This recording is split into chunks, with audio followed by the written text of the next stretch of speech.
asking you just one takeaway regarding the Declaration's relevance today from both of you. The Declaration is an important milestone to understand what motivated the fundamental decision, the foundation of our republic. It doesn't define the republic for us or what it means, either as in a positive way or a negative way.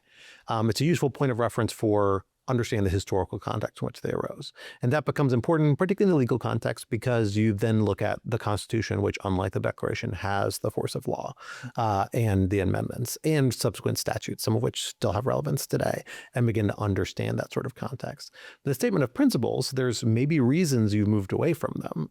Some of them are reasons why they applied as directly today or in the same way today as they may have at the time of the Declaration.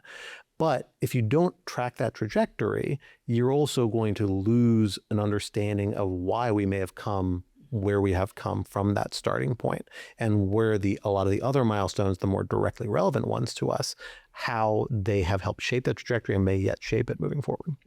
That's great. Rashawn, what about you?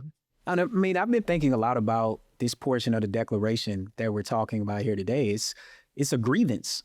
And when I think about this grievance, I think about the irony that our founding fathers were claiming a grievance with Great Britain, and yet and still in one generation, they turned around and did the same thing to other people. And I find what's interesting about that is what it speaks to power, is that in many respects, the Declaration of Independence, like the Constitution, like other documents, is about power. It's about trying to obtain it, and then it is about trying to maintain it. And we think about the different threats that come about when there are threats to that particular power. And I think that people will turn around and do the exact thing that has been done to them. And so I think that there is a lot to learn with what the founding fathers did, with the generations immediately after that, and what we're currently doing in the period that we're in. And I think we really have to think about that the Declaration of Independence is a mirror that has been put up against us.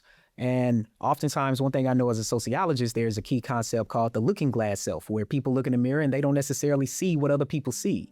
And I think that in the United States, we do that a lot. We put up a looking glass self to ourselves, and it justifies what we're doing and the way things are going. And I think we have to be careful.